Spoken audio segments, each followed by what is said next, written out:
Mazda CX-5 es uno de los pocos coches del mercado que tiene mando satélite. En este coche no hay que toquetear la pantalla, mancharla, estirar el brazo y demás. Tiene mando satélite. Desde aquí manejas lo que quieres. Quiero ir para atrás, quiero ir para adelante, quiero ir al centro, quiero ir... Esto es una chulada. Estamos acostumbrados, es muy fácil, muy tal, como muy rápido, no sé qué, tocar, pero mirad, esto no es tocar la pantalla, pero un mandito aquí, con tu mano aquí detrás, con tu control sin toquetear y sin estirar el brazo, es mejor, ¿no? ¿A ti qué te parece? Caja de cambios en el Mazda CX-5. Es automática, de 6 marchas, funciona dulcemente, muy suave, muy bien. Y claro, es automático, vale. No hay manual, pero este es automático. ¿Qué pasa? Que no tiene dos funciones. Una, no tiene modo eco, solo tiene modo sport y normal. Ahí tienes sport o normal, no tiene un modo eco como tal. Y la caja de cambios no tiene navegación a vela. Es decir, que siempre lleva una marcha engranada. Y entonces, ¿qué pasa? Que a veces estás llegando a una retención, estás llegando a una glorieta, estás llegando a un semáforo en rojo, levantas el pie del acelerador y esa inercia que podíamos tener con navegación a vela, aquí no la tenemos y hay que ir acelerando más tiempo. Con lo cual es un poco antipático en esos momentos. Techo solar en el Mazda CX-5. Lo primero de todo, genial que tenga techo solar, pero es un poco estrecho, no es muy grande. La verdad es que, vamos, es pequeño. Pero bueno, mejor pequeño que ninguno. Eso también, por lo menos desde mi punto de vista. Pero no, lo malo es que es un poco rollo porque mirad, lo abres, se abre muy fácil, tiene aquí el botón, pam, botón, abres, ¿sabes? Es un botón tradicional que lo puedes abrir y cerrar fácilmente.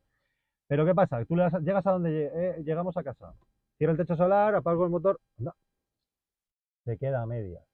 Con lo cual hay que esperar a que el techo solar cierre del todo con el motor arrancado para podernos ir del coche. Son detallitos que hay. Algo que puede mejorar como coche familiar el Nissan Juke. Pues no os lo vais a creer. Y si no sois usuarios de sillitas, os resultará difícil entenderlo. Mirad, el cinturón se hunde. El cinturón se hunde. ¿Qué pasa? Pues que tú tienes aquí tu silla de tu hijo y le vas a poner el cinturón desde ese lado y lo buscas. ¿Y qué está pasando? Que se hunde y te cuesta meterlo. Si esto fuera rígido, tú llegas aquí y eso se sujeta solo, entonces, ¿lo veis? Entonces hay como que apretar y buscarlo para abajo. Con la silla del niño, con no sé qué, es un poco coñazo. Es una chorrada porque ya veis tú lo que significa, pero es bastante incómodo. Os voy a enseñar una cosa que no vais a poder ver muy bien, pero que os puede resultar interesante cuando estéis con el coche en un aparcamiento oscuro. Esto, esto que veis aquí es una pedazo de luz que molesta y todo a los ojos. Vamos, de hecho yo la tengo, cuando está usando el coche la tengo apagada, porque tiene esta que es suficiente para un uso normal de luz de un habitáculo. En algún vídeo que tengo, el Toyota Yaris Cross no tiene nada de luz y este tiene unos plafones que, vamos, he visto pistas de aterrizaje peor iluminadas que el interior de este coche. Una cosa muy chula del Nissan Juke, por lo menos de este acabado o de esta opción, es los altavoces integrados en los reposacabezas. Vas oyendo la música aquí al lado de tu oreja muy bien. A mí personalmente me gusta escuchar la música en el coche y esto me parece una chulada. El arranque del coche del Nissan Juke me parece muy raro. A ver, es simplemente pisas el freno y aprietas el botón. Pues hay veces que arranca, como esta vez. ¿Y por qué sé que ha arrancado? Porque el volante se gira fácilmente. Pero hay veces, aleatoriamente, le das, ¿veis? Y ahora Ahora sí ha arrancado. Bueno, ¿a dónde quiero llegar? Que según le da. Entonces, a veces te encuentras con que tienes que volver a pulsar el botón y ya arranca a lo mejor el motor de combustión, o que a veces a la primera arranca. Con lo cual, no hay que le pille el truco. Estoy en la versión más deportiva del Opel Astra y os quiero hablar sobre su comportamiento, sobre su conducción. Está bastante bien, tiene un buen comportamiento, confortable y ciertamente un poquito deportivo, pero no os imaginéis nada de deportividad. O sea, lo que tiene es potencia, está bastante bien controlada y soportada por el chasis, pero no es un comportamiento deportivo. El Peugeot 308, que tiene un volante pequeñito y que a mí me gusta menos, tiene mejor comportamiento que este. Más aplomado y más ágil y con un tacto más deportivo. Lo que pasa que como este tiene el volante grande, pues a mí me gusta un poco más este. Entonces, ¿qué sería para mí? Este volante con el comportamiento del 308. Imposible. Vale, motor del Opel Astra GSE. Combina motor de combustión con motor eléctrico, que está metido en la caja de cambios, y el motor de combustión entrega 150 caballos y el de eléctrico 110. En conjunto son capaces de entregar los 225 que anuncia. Dos cosas. Tiene una autonomía en principio de 67 kilómetros, que no, porque es mucho menor, y un consumo homologado de 1 litro, que no se creen ni los peces de colores. Entonces, vais a tener que ir viendo en el día a día cómo ese consumo aumenta el doble más o menos, y como la autonomía baja, no digo a la mitad, pero también dependerá mucho de cómo conduzcáis y por dónde y demás. Pero los datos homologados, dentro de que son más realistas que antes, están lejos de la realidad del uso diario. Vale, pues esto es.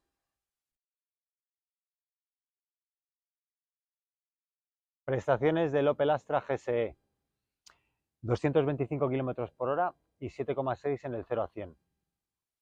Tiene una cosa buena frente al Peugeot y es que pesa 30 kilos menos. 1.678 kilos frente a 1.708. Entonces, bueno, no es una diferencia brutal, pero sí que son 30 kilos que siempre se agradecen a la hora de consumos y demás. Por otra parte, este coche cuesta 2.500 euros menos que ese Peugeot y aparte un poco del confort interior o de, o de los acabados y demás, que se nota también, por ejemplo, en la carrocería.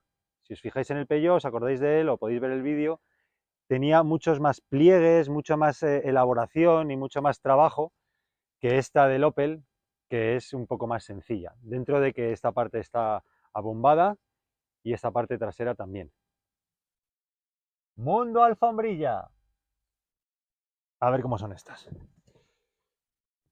Pues no son gran cosa, ¿eh? Son un poco finitas, tienen un tacto no especialmente suave ni mullido. Sí que tienen este pespunte, bueno, que le dan un poco de vistosidad. Ahí pone algo del fabricante. Y por aquí detrás son bastante rugosas, con lo cual la parte buena es que se sujetan bien aquí. Pero en general no son unas alfombrillas pues un poco acordes a Peugeot, ¿no? Que van un poco así, son un poco más lujosos de lo normal. Bueno, ahí están. Una curiosidad chorra. ¿Dónde se abre la puerta del maletero del Peugeot 308? Algunos Peugeot antes pulsabas en el cero y se abría. Aquí abajo no.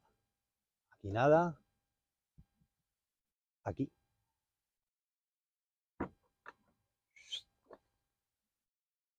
Tiene aquí el botón que es electromagnético.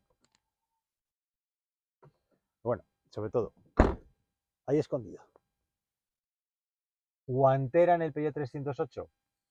Pues bueno, tiene el abridor aquí a la izquierda, no muy a la izquierda, porque queda todavía este sitio, pero bueno, está más a la izquierda que centrado, con lo cual muy bien, tipo Skoda y estas. Le das, baja la puerta así, y es bastante profunda, pero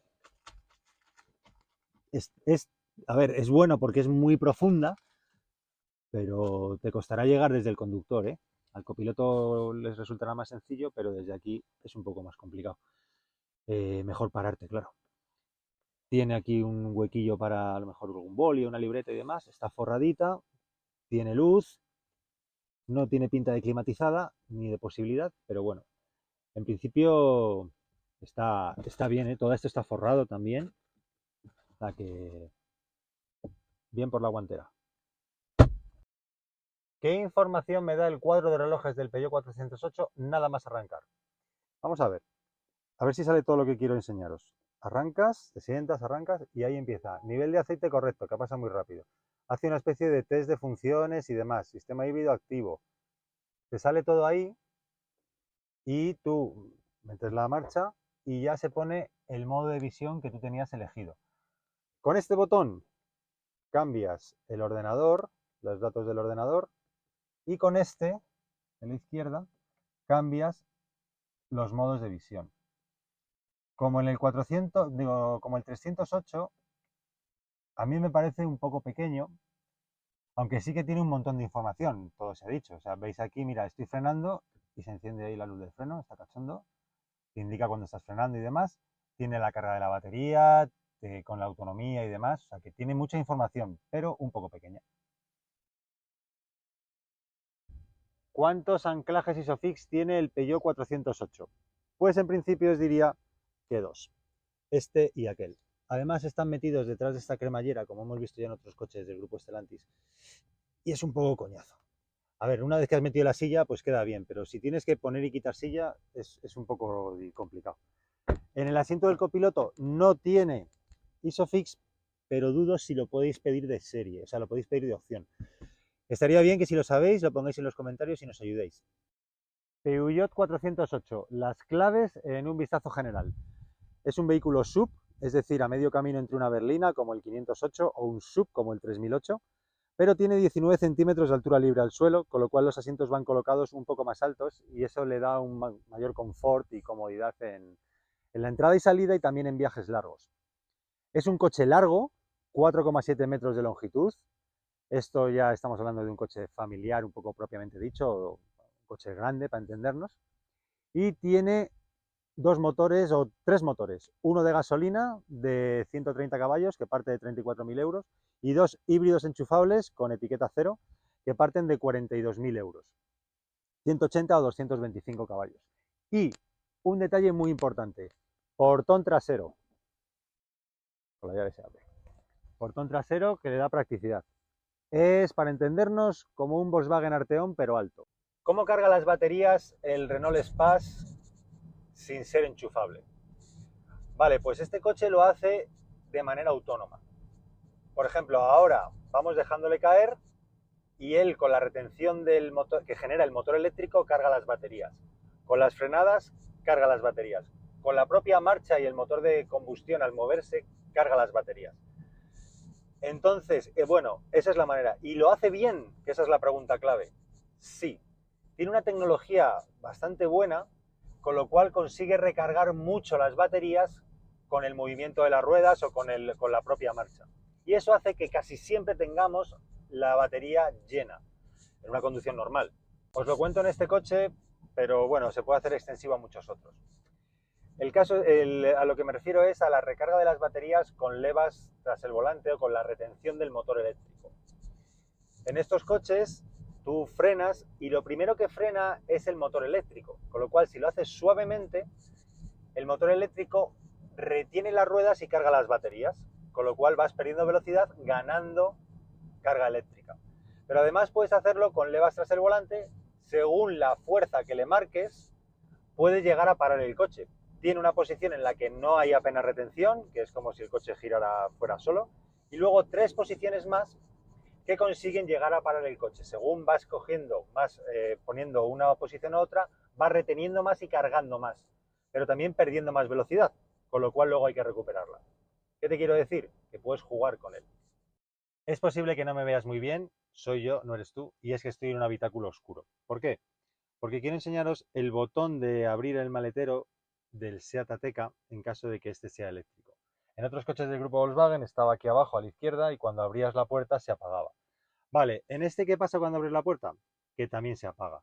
Pero al estar aquí en el salpicadero un poco más a mano, tú apagas el motor y si vas a abrir el maletero, apagas el motor y abres el maletero, con lo cual, bueno, por lo menos está todo oscuro, pero estás viendo el botón.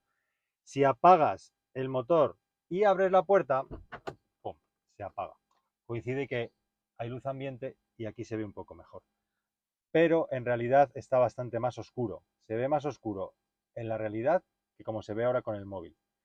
Así que, bueno, deciros que está aquí, que le toca si se abre y que podría mantenerse iluminado aunque abrieras la puerta, que es a donde quería llegar. Más sobre el botón del maletero del Seat Ateca. Bueno, aparte de que esté situado aquí y que ahora está iluminado, porque está el motor, porque está el contacto puesto, si lo apago, se apaga, vale. Contacto puesto, entonces se ilumina, vale. Le pulsas, una pulsación bastante fácil y no se abre. Tienes que dejar pulsado para que se abra. ¿Y cierra también? Sí. Igual, dejas pulsado y se cierra. Lo cual me parece que está guay. Romper el embrague en 3 cosas que podemos hacer a diario. La primera, muy habitual, acelerar más de la cuenta. Para salir con el embrague, pisas, metes primera y más o menos con esto el coche ya se mueve. ¿Vale? Entonces, acelerar y soltar y dejar el embrague a medias, te lo cepillas, te lo cargas. ¿Vale? Segunda, no pisar a fondo el embrague. En lugar de ir a fondo, lo dejamos aquí a medias y tal, no porque no lleguemos y demás, entonces nos echamos el asiento para adelante para llegar y hay que pisar el embrague a fondo. Y la tercera, que suele ser la más habitual, ir con el pie en el embrague. ¿Veis ese pequeño movimiento que hace el embrague, el pedal? Pues ese pequeño movimiento ya estás estropeándolo. Entonces, pisas el embrague y al reposapiés, siempre. ¿Puedo cambiar de marcha en una curva? Sí. A ver, a la caja de cambios no le va a pasar nada por cambiar de marcha en una curva. Lo que sí que puede ser que desestabilices un poco el coche. Entonces, si lo vas a hacer, hazlo con el coche sujeto en las reducciones o sobre todo sube una marcha superior a la salida de la curva. Como porque le pase algo a la caja de cambios por cambiar mientras estás girando, nada. Esa es un poco la técnica o la mecánica. Y en la conducción, lo mejor que puedes hacer es llegar a la curva ya con la marcha correcta y al salir de ella, cuando ya estés enderezando el volante, meter una marcha más larga. En medio de la curva, pues mejor no. ¿Qué se hace antes, frenar o reducir? Frenar. Frenar. Para perder velocidad usamos el freno. Y una vez que estamos frenando, con el pie frenando y manteniendo la frenada, vamos reduciendo de marchas. Vamos reduciendo de marchas, pero el pie siempre está frenando. Es el freno el que hace perder la velocidad al coche.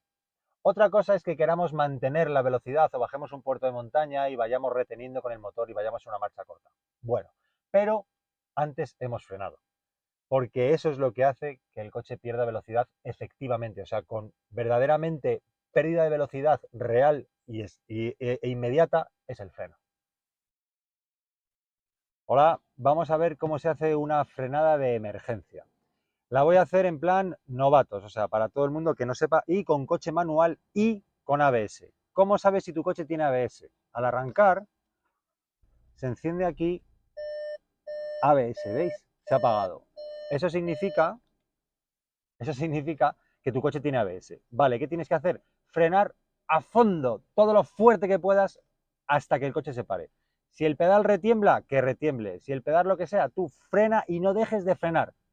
Detalle, coche manual, embrague pisado.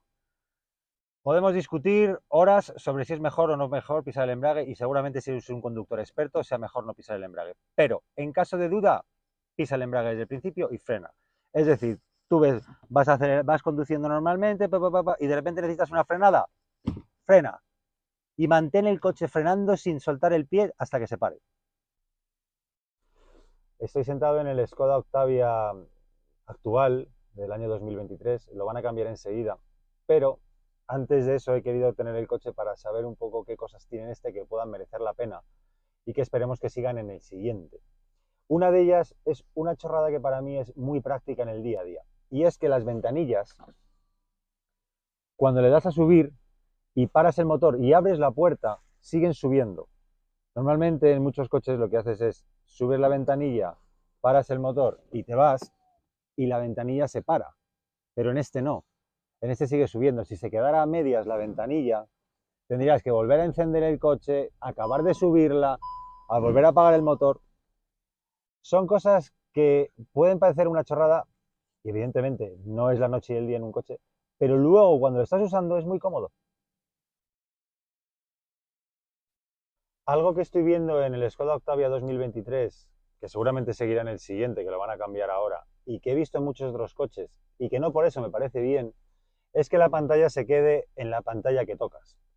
¿Qué quiere decir esto? Pues que tú vas conduciendo tan tranquilo, con tu navegador y dices, voy a cambiar la climatización, tengo frío, por decir algo así. Pues voy a bajarlo y voy a poner el ventilador. Vale, sigo conduciendo.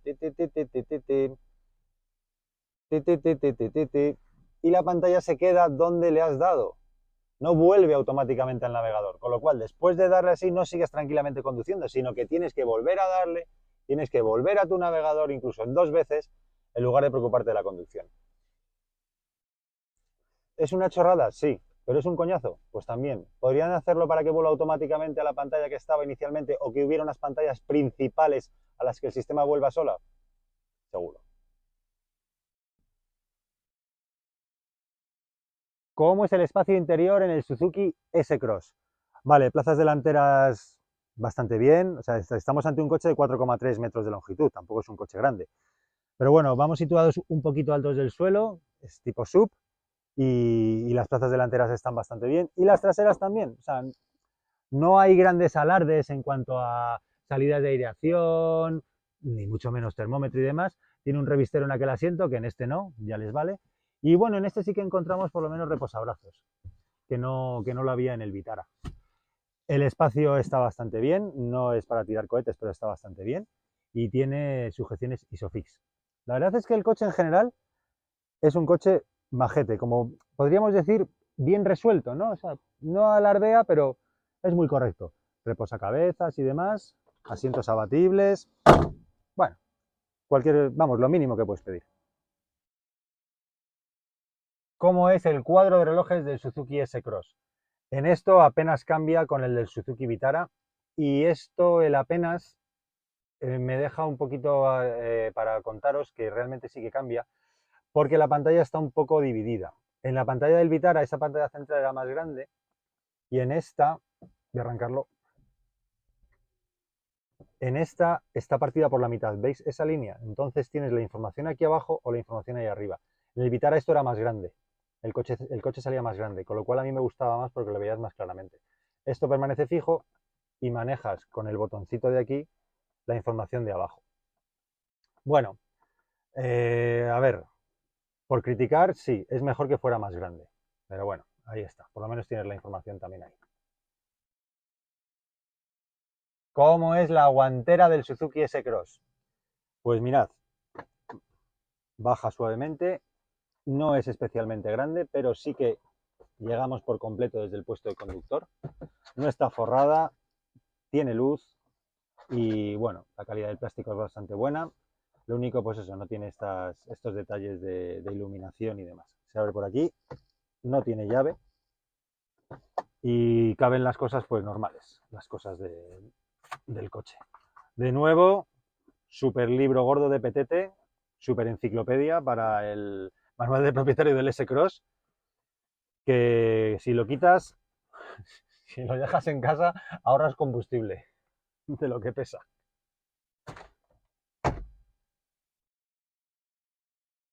Bueno, estoy conociendo la nueva y cuarta generación del Suzuki Swift.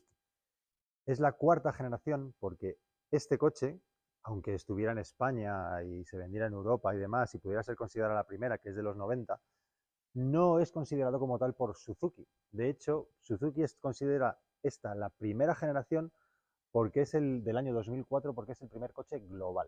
Es decir, desde Suzuki Japón lanzaron este coche para el mundo como Suzuki Swift. Aquel fue Swift en Europa, en Sudamérica fue de otra manera y tal. Entonces este es el primer Suzuki Swift. Segundo Suzuki Swift, tercer Suzuki Swift, tercera generación oficialmente hablando, digo. Y aquí está la cuarta generación del Suzuki Swift, que mantiene la plataforma de ese coche, por lo cual, por ejemplo, tiene el sistema híbrido ligero de 12 voltios, pero la carrocería y el interior son completamente nuevos. Voy a hacer más vídeos para que lo veáis. Motores en el Citroën C4X, dos de gasolina de 100 o 130 caballos y uno diésel de 130 caballos, que es este. Esos tienen etiqueta C, pero luego también hay dos eléctricos de 136 y 156 caballos, que esos ya tienen etiqueta 0. Este de diésel está disponible también con cambio automático de 8 marchas y es una opción muy interesante. Está marcando una autonomía de unos 800 kilómetros. A ver si lo marca rápidamente. Vale, ya me ausenté, ya la meto. 800 kilómetros, aquí lo tenéis, con un depósito. Está bastante bien. ¿Tiene buen maletero el Toyota Corolla Cross? Pues a ver, sí, en general sí, puede servir como por relación al tamaño del coche. Es un maletero más o menos bien proporcionado, tiene 414 litros de capacidad, pero es que, por ejemplo, un Peugeot 3008 tiene 100 litros más y es bastante diferencia. Entonces, si necesitáis un maletero grande, el Toyota Corolla Cross no es el mejor de la categoría. Vale, ¿está bien? Sí, o sea, ¿se puede aprovechar? Sí. Además, ¿qué tiene? Ganchos por aquí, argolla por acá y aquí también para poner una red. Aquí debajo tiene esta zona para diría la rueda de repuesto y la tiene puesta para el quirre para pinchazos y una redecilla que está aquí. Tiene luz y la banqueta, la cortinilla se cierra. ¿Tiene buen comportamiento el Toyota Corolla Cross? Sí. Sorprendente y rotundamente sí. Es un coche familiar, 140 caballos para ir y venir tranquilamente, ningún alarde, pero me he encontrado con una dirección muy precisa, con muy buena interacción con las ruedas, un tren trasero ágil y estable y un coche que se deja llevar también con el acelerador en las curvas, o sea, ya niveles avanzados. Pues este sencillo familiar tiene un comportamiento muy bueno. Además, muy buen confort de asientos, de ajustes y un poco el tacto general del coche es muy bueno. Y además se acompaña con este paso por curva, no voy a decir de deportivo, pero bueno, este paso por curva también puesto a punto.